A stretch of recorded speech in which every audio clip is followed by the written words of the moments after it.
नमस्कार, आदाब। मैं आपका दोस्त, आपका साथी, आपका हमसफर, आपका मेजबान नवेद सिद्दीकी आज फिर पिटारा कहानियों का लेकर हाजिर हूं। और आज की कहानी जो है बहुत खास है। शीर्षक है सोना नहीं चांदी नहीं। सोना नहीं ना सही, चांदी नहीं ना सही। गांव की गलियों में पली बड़ी सौम्या एक सीधी साधी और बेहद समझदार लड़की थी। उसके पिता स्कूल में मास्टर थे और मां एक हाउसवाइफ। सौम्या को किताबों से लगाव था और सपने थे एक सच्चे प्यार वाले विवाह के, जिसमें इज्जत हो, अपनापन हो, खुलूस हो, मोहब्बत हो। एक दिन उसकी मुलाकात राहुल से हुई, जो शहर से गांव अपने रिश्तेदार की शादी में आया था। राहुल पढ़ा लिखा था, खुले विचारों का लड़का था। दोनों की मुलाकातें धीरे धीरे दोस्ती में और फिर प्यार में बदल गईं। राहुल ने साफ कहा कि उसे दहेज नहीं चाहिए, बस सौम्या जैसी जीवन संगनी चाहिए। दोनों के घर वालों ने रजामंदी दे दी और धूमधाम से शादी हो गई। शादी के बाद सौम्या अपने ससुराल पहुंची, लेकिन जैसे जैसे दिन बीते हालात बदलने लगे। राहुल के माता पिता और बड़ी बहन धीरे धीरे ताने देने लगे।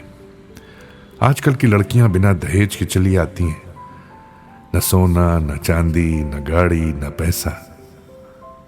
हमारी बहू तो कुछ लेके ही नहीं आई। सौम्या चुप रहकर सब सहती रही।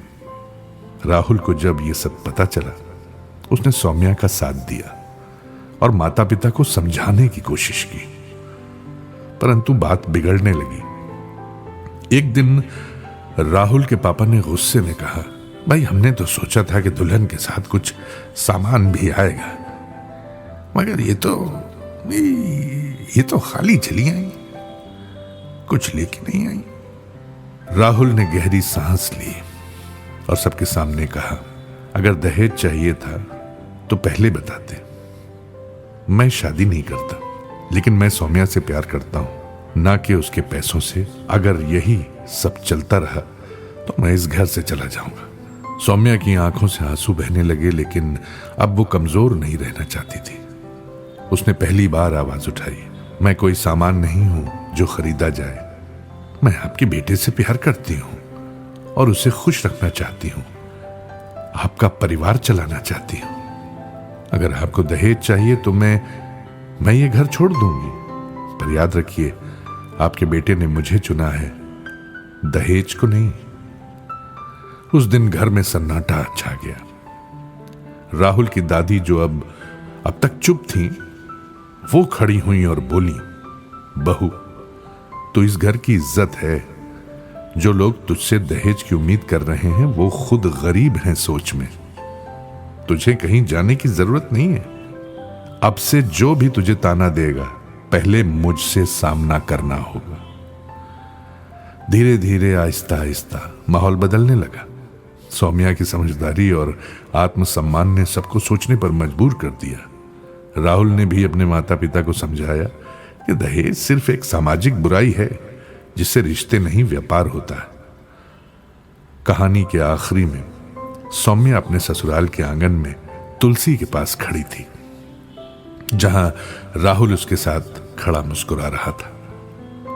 राहुल बोला, जब प्यार सच्चा हो तो दहेज की कोई जगह नहीं होती।